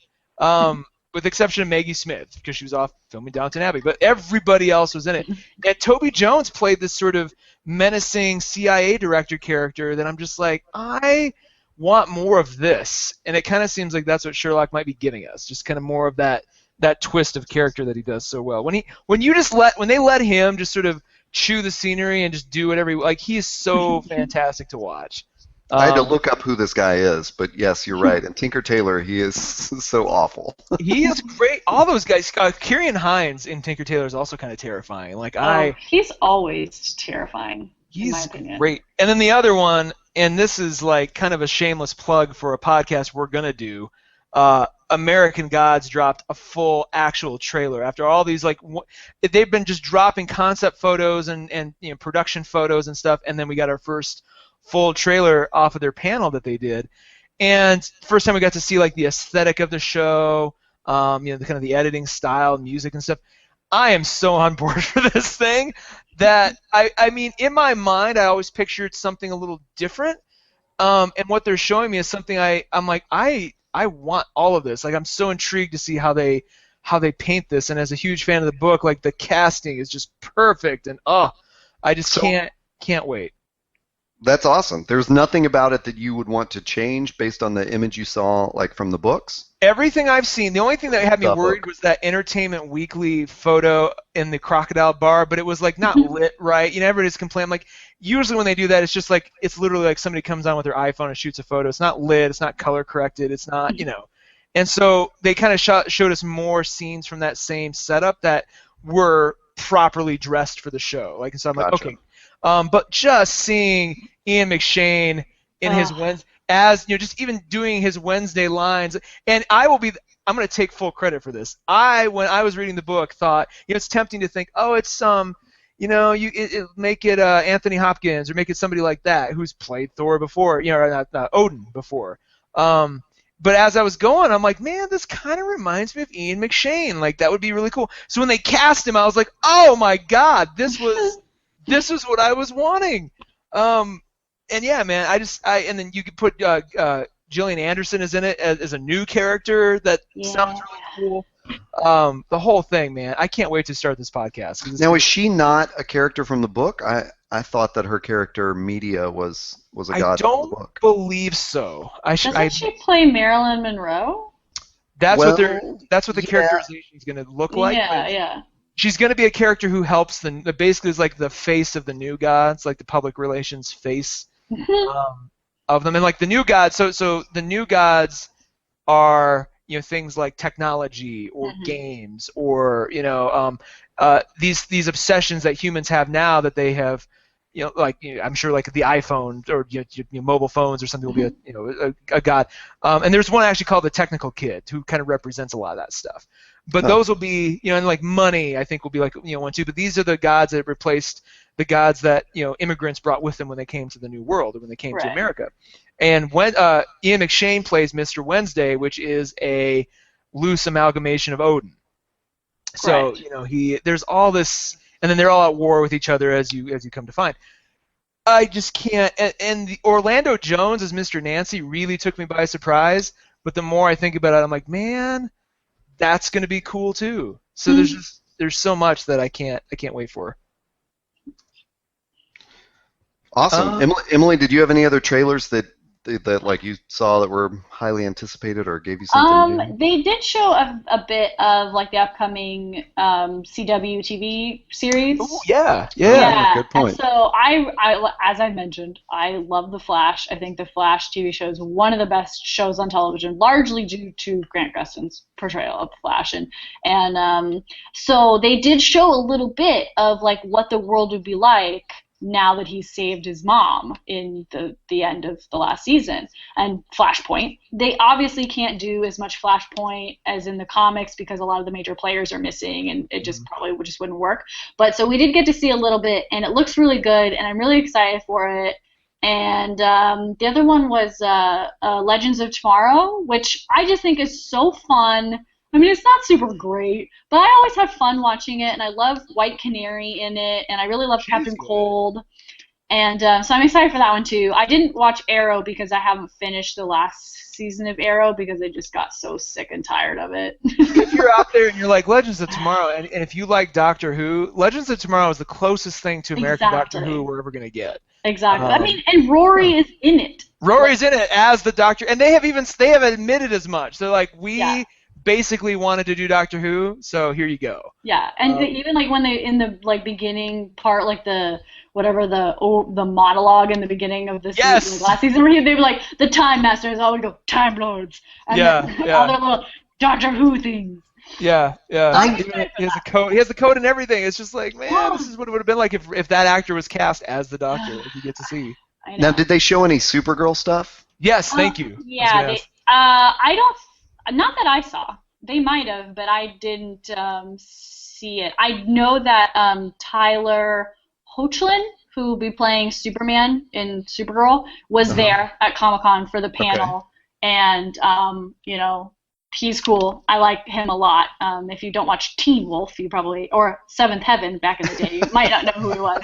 But he will make a really good Superman, so I am excited. I haven't actually watched the first season of Supergirl because I don't get CBS, but hopefully now they'll release it and I'll watch it and be ready for the new season because I'm so excited to have her on the CW and I'm excited to have him be Superman for a little bit, and they have a few more people joining their cast, and so I'm excited for those. I'm excited for all the CW ones. Nice. Well, just to end on a Doctor Who note as we wrap up the trailer section, I forgot to mention when we talked about the Netflix Marvel shows, Taylor, if you did not watch those previews, then you missed David Tennant appearing in the Jessica Jones trailer. How can that be? He died. Spoilers. Did he? We can leave it hanging right there. Don't even tease me with that, because one of my biggest complaints about that series was Kilgrave ended, and I'm just like, okay. Yeah, he was so creepy, but so good. So good. Oh, he was so good. And his menace, like the threat, he was one of those threats that could easily become exponentially worse as time went on. Oh, for sure. You know, it would be something where like a Defenders team up might make sense. Well, dang, I'm gonna have to watch it. It wasn't, they were all cut together. I don't know if it was a flashback we saw or what. It'd be cool.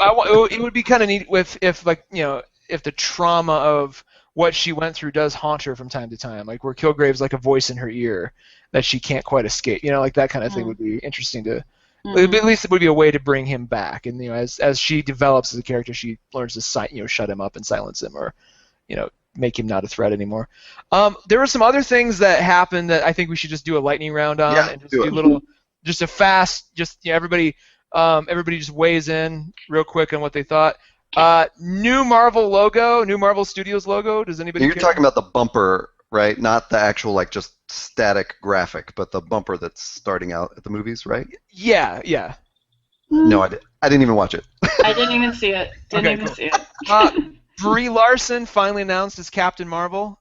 I really love this. I actually was really pulling for Katie Sackhoff from Battlestar Galactica. She just looks like Captain Marvel to me and is a bit more of the age range, but I really love Brie Larson. She's a phenomenal actress. Oscar-nominated or Oscar award-winning. Exactly. I mean, so I think she's going to be really great. And I just love, she seems like a really nice person, and so I'm glad to have her in the Marvel Universe for sure. Yeah, I agree with all those comments. And I hear the age thing, but I'm just hoping that it, when Paul Rudd was announced that he was playing Scott Lang instead of Hank Pym, there's some kind of outrage, like, how dare you start Ant-Man as Scott Lang? And I'm just hoping that starting with Captain Marvel a little bit younger, gives us a chance to see her grow in the I think Marvel they're banking on her being the new Robert, as Robert Downey Jr. retires from that role. I think they're banking on her being able to carry the Marvel verse, much like RDJ has. I think that's what they're headed for. Get an Oscar winner in there. Yeah. Thor Ragnarok. We talked a little about the teaser that they showed, but anything else? I mean, they put a video game kind of logo up for it that was new and fun. Any other thoughts? I'm so excited. I don't even really care about Thor, but I'm so excited. I gotta say, same thing. I watched the first one in the theater, thought it was really difficult to watch. Didn't bother with the second one until I rented it a few months ago.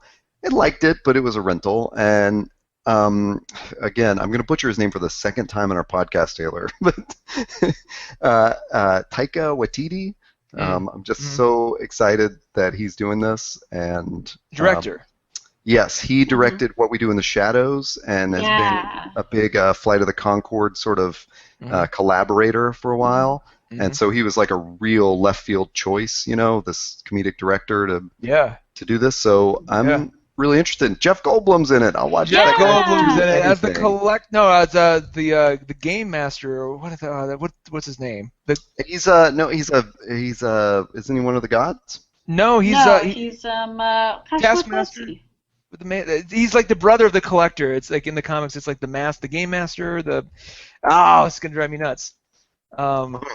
He's like a Q-like character, like from Star Trek Next Generation, where he just kind of fucks with Grandmaster. Grandmaster, yes. Okay. And Kate Blanchett is hell. Oh, I can't. Do you think they're gonna cram a lot of Infinity War stuff into this movie? I don't think so. Because the main bad guy is hell, I think they may do one little part, where they find one, or they're looking for a stone, or they talk about Thanos a little bit, but I think their main objective will be to defeat Hell, because she is a crazy cool lady. Interesting. Cool. I'd say the one thing I want to know is what other cool stuff did you do at the con, Emily? Well, okay, so I did actually get to see, do one thing. So my favorite comic book character of all time is the Huntress, Helena Bertinelli. Oh, and so she is now included in the new Batgirl and the Birds of Prey. They've brought her back. She was included in Grayson, but not as a Huntress, just as Helena. So now they're like bringing Helena back into the world as the Huntress. So I'm like gonna cry. And so it had just come out on Wednesday, so I got them, and the writers were there, and I had them sign it for me. They had a signing. So I had the one and the variant cover, and so they're both there. And they're sisters, and so that was really fun. And they also write for one of my favorite shows on TV, The 100. So it was so cool to like meet them and talk to them about the character and talk to them about The 100. So now I have my 2 signed comics.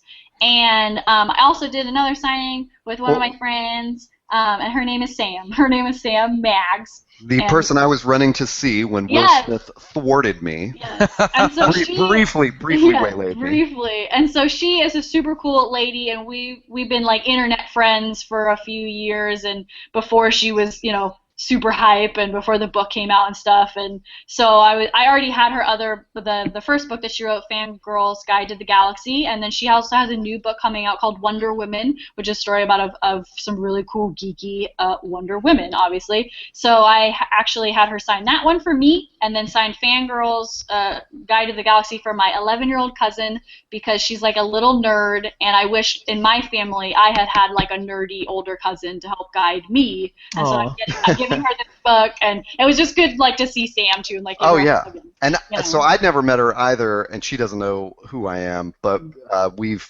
exchanged tweets and stuff like that over the years, and I went up and was like, I'm gonna get Fangirl's Guide to the Galaxy because I haven't read it, and then she grabbed Wonder Woman and started talking to me about it, and I was like, I'm totally sold on this book. I'm giving this to my niece. I'm going to be able to read her the stories out of Wonder Woman. So she signed it to my niece and gave me this very cool little inscription, and she's awesome. She's a sweetie. Oh, also, oh my God, if you follow me like on social and stuff, you probably saw this, but I met Felicia Day on the street. Oh, nice. And so I was just like, we were leaving like from our wherever we were doing, and I just saw her, and I just like, it was like kind of like a gut reaction, like, Felicia, and she like was like, hi, and I was like, can I get a picture with you really quick? And she's like, yeah, I'm really busy, but like walk with me for a little bit. And so I'm like, okay, so I like walked with her for like 20 steps or something. I'm like, where are you headed? She's like, I'm going to dinner. She was like eating a power bar. Like I could tell she was like exhausted. Like she was probably conning all day. And so then Peter had my phone or whatever, and then she like stopped and we took a picture, and I was like, okay, oh my God, like thank you, I'm a huge fan, bye. And then she like hustled off to dinner. But by the way, one big piece of news we didn't talk about, she had been previously cast in the upcoming Mystery Science Theater 3000 reboot, and they announced at the con that that Netflix will be the home for said reboot, which was largely on the back of the fans on Kickstarter. Like that thing. They raised an ungodly amount of money to produce this thing, and they're going to. And she is like one of the. I don't know. Is she the main bad guy that keeps them up on the space station? She's at least part of that group. So it'll be really fun to see her and a bunch of new actors kind of bring new life to that show. Yeah. So that was all my swag, and I got like a couple of things. Like I got another Huntress comic variant, and I got one of those custom Yu-Gi-Oh cards. That was at the Yu-Gi-Oh booth. It was really fun. It was really cool. It was very fun. We gotta plug the Huntress creator team. Who are they? Okay. So Batgirl and the Birds of Prey will be, I think it's an annual. Don't quote me on that. And so they're written by Julie and Shauna Benson. Okay. And I cannot remember who does the art, but it's fantastic. And the first issue just came out last Wednesday, and it's really, really good. If you're especially a fan of especially Batgirl or any of the Birds of Prey, read it. It's gonna be great, and I'm crying. Just to clarify, like briefly, so had Huntress been kind of pushed out during the New 52? Because she was in the Birds of Prey, and I think it must have been right before New 52 that ruined everything. Well, okay, yeah. So she, I know all the. I mean, I'm just. She was in the Birds of Prey, like the Gail Simone run of the Birds of Prey for a very long time, and then also during the Crisis on Infinite Earths, Helena actually fights on the side of Wonder Woman and ends up dying in Final Crisis. And so then with in Final Crisis. Yes. And so with the New 52, they gave her like a 6-issue run where she's just kind of by herself. I think she's like in Italy. She like takes on some human traffickers, and she's pretty cool. She's good in that one. And then that ended, and it for some reason they decided that they were going to bring a huntress from Earth 2, which is Helena Wayne, the daughter of Batman and Catwoman, which was actually the original Huntress. And they basically came up with this weird story like, actually the Huntress has been dead since Final Crisis, and Helena Wayne just like took on her identity to protect herself and whatever. So it was really terrible. And so they had this long run of comics of Helena Wayne and Power Girl in Earth 2, and then that ended. That's right. Yeah, and so you did see it was like the same costume, the same look and stuff, and she got to be a part of like Death of the Family and a few other things, but I don't like that one. It's not as nuanced, and so now she was in the Grayson comics, which were really, really good, and she's basically the matron of this spy school. So, but she's not the huntress. She wields a crossbow. She's named Helena Bertinelli. She has a bit of a different look to her. She's much more dark-skinned. She has kind of bigger, curlier hair. And people really liked her, I guess. And she got along really well with Dick Grayson. They had a thing back in the day. And so now that one from Spiral, is now in the Birds of Prey. And they've kind of brought her origin story back to alignment of that, she's the daughter of this mob boss, and her family's dead, and like all this kind of stuff. So, cool. Yeah. Nerd moment. Well, I'll mention some swag I got. I was just most excited to meet authors and get actual signed books. So definitely Sam Maggs was one. The other is this team named Mark Russell and Shannon Wheeler, who have written 2 books, God is Disappointed in You and Apocrypha Now. And each is a very literal and deadpanned retelling of the stories of the Bible. Like every single book of the Bible is in God is Disappointed in You, and then all the apocryphal literature is in Apocrypha Now. And but anyway, I met those guys. Shannon Wheeler's like a New Yorker cartoonist, so that's kind of his style of presenting these separate chapters. It's not like a comic book where it's like panels. There's written word, and then there's like one cartoon that kind of ties together the story. And but I met them, and they were just so like funny and charming, and drew me a little doodle in each book and wrote a little inscription that I went back like a day later and bought a copy for some friends and got it autographed. So that was like the thing that made me the happiest. And then I got some art from Miss Katie Cook, who was super, super freaking popular in Artist Alley. Every single day had a line that, I'm not kidding, was like 100 feet long, because she was literally live drawing pictures of people's pets. So people were waiting like an hour to get her to just draw a picture of their pet. And she had to put a note up on the second day that was like, if you want to buy a print, just talk to the guy sitting next to me. So I had to walk through this line like, I'm not cutting, I promise. Just walk up to this guy like, I want these 2 prints, because she has this great kid style of cartooning, and so I got a print for my niece and nephew, little Star Wars prints. And then my friend Eric Coda, whom we will speak to on a later podcast, was in Artist Alley for the first time this year, and so I got a couple of prints from him. So he's a really great artist, and you should go get his prints. And yeah, that's probably all the swag I want to talk about. I don't know what else I got. I hit the Comic Book Legal Defense Fund. Taylor and I interviewed many months ago a lady named Amanda at Muse Comics in Colorado Springs. Amanda, that's right. I saw her at the CBLDF table. By the time I got over there, she was not there. Oh, no. I'm pretty sure it was Amanda from Muse in Colorado Springs. But yeah, anyway, so they're a really good First Amendment legal defense fund for comic creators that you should support. I think, at least I support them. So yeah, that's all my swag. Nice. Anything else we should plug about the con? We have really gone over time. Well, we still need to. Do we still want to pick up Killing Joke and with you and I? Sure, we will do that. Let's do a plugging round. Emily, Yes. What would you like to plug? What is going on in your life right now? Well, as per usual, you can always find me on Instagram and Twitter at @EmilyKelley, Kelley.